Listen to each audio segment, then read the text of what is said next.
Hello friends, welcome to GMHS study classes. आज हम start कर रहे हैं class 11 commerce accounts part 2 chapter 2 depreciation accounts. Question number 4 solve कर रहे हैं। 1, 2 एंड 3 ऑलरेडी अपलोडेड चैनल पे, आप चेक कर सकते हैं। प्रीवियस चैप्टर 1 भी अपलोडेड है और पार्ट 1 के सभी चैप्टर्स अपलोड कर दिए हैं। डिस्क्रिप्शन में आपको अकाउंट्स की प्लेलिस्ट है, लिंक उसकी मिल जाएगी। एक सीक्वेंस में सारे चैप्टर्स अपलोड कर दिए हैं। स्टार्ट करते हैं क्वेश्चन नंबर 4। क्वेश्चन रीड करती हूँ। Kaushik corporations has purchase a machine for ₹1,24,000 on 1/4/2012. The carriage and installation expenses of this machine was ₹16,000. Carriage और इंस्टॉलेशन एक्सपेंस दोनों इंक्लूडेड है 16,000 में, और एक्चुअल कॉस्ट है 1,24,000 of this machine which was purchase on 1/4/2012. The repairing expenses of ₹20,000 was incurred. अब यहाँ पर machine जब इंस्टॉलेशन हुआ तभी रिपेयरिंग एक्सपेंसेस भी इनकर्ड हो गए। Before putting this machine for production यानी कि स्टार्ट होने से पहले मशीन, इसमें रिपेयरिंग एक्सपेंसेस आ गए 20,000 के। On 1/10/2013 second machine was purchase for ₹1,36,000. It's installation expenses was ₹8,000. अब with mid of the year, accounting year के मिड में यहाँ पर एक और मशीन, सेकेंड मशीन परचेज कर लिया गया है इस बिजनेस यूनिट में, जो 1,36,000 में परचेज हुआ है। इसके भी इंस्टॉलेशन एक्सपेंसेस यहाँ पर इनकर्ड हुए हैं 8,000 के। और उसके बाद फर्स्ट मशीन जो है वो सोल्ड कर दिया गया है, यानी कि नेक्स्ट ईयर, एक साल के बाद, यहाँ पर जो फर्स्ट मशीन परचेज हुआ था उसे सोल्ड कर दिया गया है।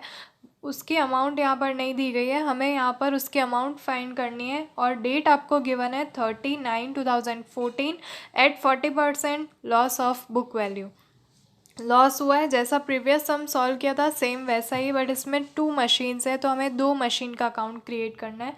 Prepare machine account up to 31/3/2015 and show its accounting effect in its annual accounts of 2012-13. Company provides depreciation on machine at 10% every year under straight line method. तो यहाँ पर 2015 तक के अकाउंट्स हमें यहाँ पर क्रिएट करने हैं, 2012 से लेके 15 तक, जिसमें क्या क्या हुआ है मैं आपको अगेन यहाँ पर रिमाइंड करवा देती हूँ। फर्स्ट मशीन परचेज हुआ था 1/4/2012 में, उसके बाद उसके कुछ एक्सपेंसेस इनकर्ड हुए, और उसके बाद with the mid of year यहाँ पर सेकेंड मशीन परचेज कर लिया गया।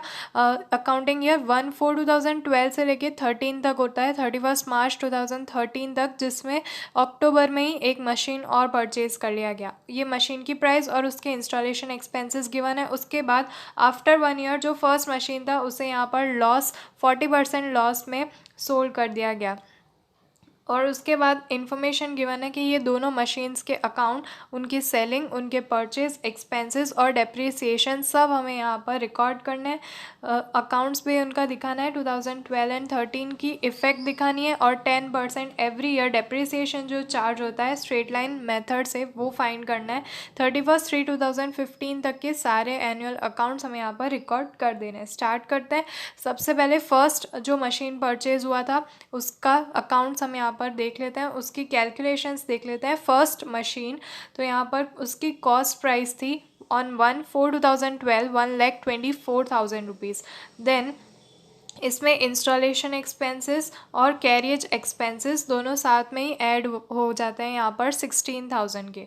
उसके बाद रिपेयरिंग एक्सपेंसेस भी इनकर्ड हुए थे सेम डेट पे, तो यहाँ पर रिपेयरिंग एक्सपेंसेस 20,000 हम इसी में ऐड करें, बिकॉज हमें क्वेश्चन में गिवन है कि इसे प्रोडक्शन पे रखने से पहले ही मशीन में रिपेयरिंग एक्सपेंसेस जो है वो इनकर्ड हो गए थे।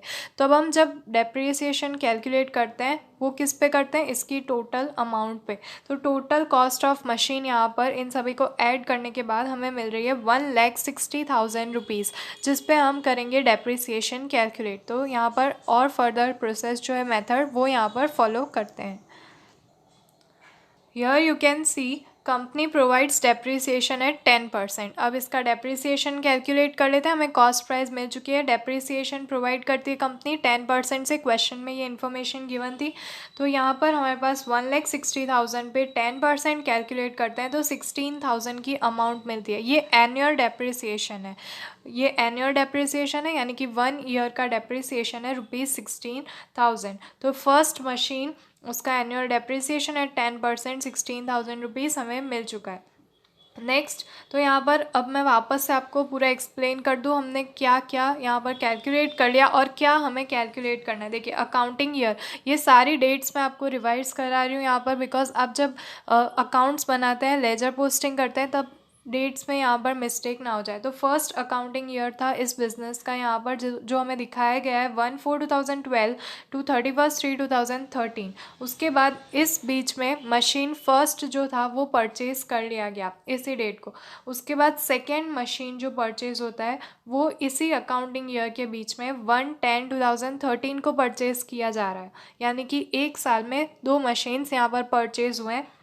उनके डेप्रिसिएशन कैलकुलेट करना है according to their purchase date. तो ये फर्स्ट ईयर कंप्लीट होता है जिसमें इस बिज़नेस में 2 मशीन्स आ गए, यहाँ पर लिखा गया है। अब ये फर्स्ट अकाउंटिंग ईयर कंप्लीट होता है, तो यहाँ पर हम डेप्रिसिएशन जिस तरह से कैलकुलेट करते हैं उस तरह से उनकी एंट्रीज कर देनी है। नेक्स्ट, अब सेकेंड अकाउंटिंग ईयर स्टार्ट होता है जो है 1/4/2013 से लेकर 14 तक चलेगा। 13-14 वाला अकाउंटिंग ईयर आ गया। अब इसमें यहाँ पर भी कोई ट्रांजैक्शन हमें दिखाए नहीं गए क्वेश्चन में कि इसमें क्या हो रहा है, तो हम सिर्फ और सिर्फ इस पूरे अकाउंटिंग ईयर के लिए दोनों मशीन्स का डेप्रिसिएशन कैलकुलेट करेंगे। तो ये अकाउंटिंग ईयर कंप्लीट होता है 13-14 का, और लास्ट हमें 15 तक का बनाने को कहा गया है, क्रिएट करना है। तो 15 तक के लिए और हमें उसमें फर्दर इंफॉर्मेशन गिवन है कि 13-14 जब कंप्लीट हो रहा है उसके बाद 39/2014 में फर्स्ट मशीन सोल्ड आउट। तो यहाँ पर सोल्ड आउट हो रहा है फर्स्ट मशीन, तो उसकी एंट्रीज दिखानी है और उसमें लॉस हुआ था वो भी एंट्री दिखाएंगे इस डेट से। और ये जो अकाउंटिंग ईयर था ये 14-15 वाला था, 1/4/2014 टू 31/3/2015 तक का, और ये अकाउंटिंग ईयर क्लोज कर दिया। अब सेकेंड मशीन का कैलकुलेशन देख लेते हैं। मैंने डेट्स आपको सारी बता दी और क्वेश्चन का पूरा ग्लैंस यहाँ पर एक्सप्लेन कर दिया है। सेकेंड मशीन का कैलकुलेशन स्टार्ट करते हैं। देखिए ये मशीन जो है परचेज हुआ 1 अक्टूबर 2013 को। कॉस्ट प्राइस थी 1,36,000 रुपीज़। एक्सपेंसेस जो इस पर इंकर्ड हुए हैं, इंस्टॉलेशन एक्सपेंसेस ₹8,000 ऐड कर देते हैं। ये सारे एक्सपेंसेस हमें कॉस्ट प्राइस ऑफ मशीन मिलती है 1,44,000 रुपीज़। अब इस पर भी डेप्रिसिएशन कैलकुलेट करेंगे।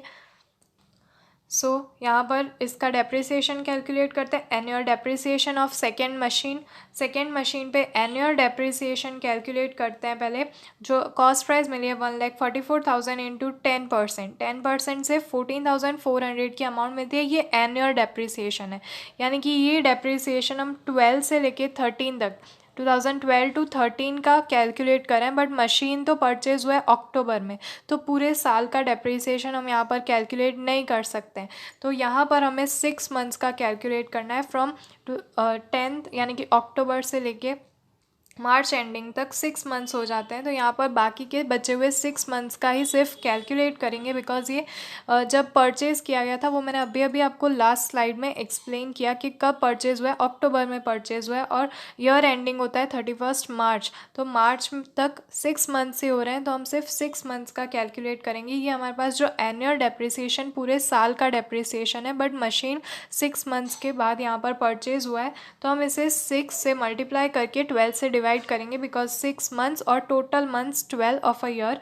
तो यहाँ पर 14,400 जो एनुअल है उसे हम 6 मंथ्स का कैलकुलेट करते हैं, तो हमारा आंसर आता है 7,200 रुपीज़ 6 मंथ्स का डेप्रिसिएशन यहाँ पर चार्ज हुआ है। आप देख सकते हैं जो 6 मंथ्स हुए हैं वो फ्रॉम 1/10/2013 टू 31/3/2014 तक 6 मंथ्स हो रहे हैं जब ये परचेज़ हुआ था, और ये एनुअल डेप्रिसिएशन है, बट एक्चुअल मशीन बिजनेस में कितने टाइम तक रहा है उसी का डेप्रिसिएशन कैलकुलेट किया जाएगा। नेक्स्ट स्टेप यहाँ पर सेलिंग प्राइस ऑफ मशीन। अब फर्स्ट जो मशीन था वो सोल्ड आउट हो चुका है, हम लाइन वाइज ही जा रहे हैं। आप देख सकते हैं फर्स्ट मशीन पहले परचेज हुआ, उसके कैलकुलेशंस कर लिए, डेप्रिसिएशन फाइंड कर लिया। उसके बाद सेकेंड मशीन जो परचेज हुआ था उसके डेप्रिसिएशन फाइंड किया, उसकी कॉस्ट प्राइस फाइंड कर ली। अब सेलिंग प्राइस आती है फर्स्ट मशीन की। जो फर्स्ट मशीन था उसको जब सेल किया तब जो लॉस इनकर्ड हुए थे, जो भी सारे ट्रांजैक्शंस हुए थे उनको यहाँ पर देख लेते हैं, और एट लास्ट हम मशीन अकाउंट, P&L अकाउंट और बैलेंस शीट प्रिपेयर करेंगे। जर्नल एंट्रीज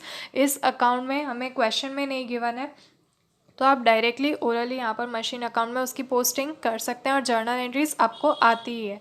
तो स्टार्ट करते हैं। यहाँ पर पहले selling price of machine find करते हैं। कॉस्ट प्राइस ऑफ मशीन, ये फर्स्ट मशीन की बात है इसलिए सिर्फ फर्स्ट जो मशीन है वो यहाँ पर हम देख लेते हैं। Cost price of machine as on 1/4/2012 was 1,60,000 rupees. इस पर डेप्रीसिएशन फर्स्ट ईयर का चार्ज होगा 10% से 16,000 रुपीज़, जो हमने डेप्रीसिएशन कैलकुलेट किया था। और ये अंडर स्ट्रेट लाइन मेथड है तो सेम डेप्रीसिएशन यहाँ पर कॉपी करना है। तो नेक्स्ट, अब बैलेंस कितना रहा है माइनस सब्ट्रैक्शंस करने के बाद यहाँ पर 1,44,000 रुपीज़ का अमाउंट मिलता है। तो अब इस पे भी हम नेक्स्ट अकाउंटिंग ईयर 1 साल और ये मशीन यूज़ किया है तो under straight line method same उतना ही डेप्रीसिएशन फिर से माइनस कर देंगे। अब बैलेंस ऑफ मशीन है हमारे पास ऑन 1/4/2014 1,28,000 रुपीज़। अब ये मशीन जो है वो सोल्ड आउट यहाँ पर हो जाता है। ये मशीन फर्स्ट मशीन कौन सी डेट को यहाँ पर सोल्ड आउट हुआ है 30/9/2014, 30 सेप्टेम्बर। तो 6 मंथ्स तक का डेप्रीसिएशन हमें कैलकुलेट करना है। तो यहाँ पर डेप्रीसिएशन कैलकुलेट किया है 8,000 रुपीज़, हमारा यहाँ पर आंसर आ रहा है।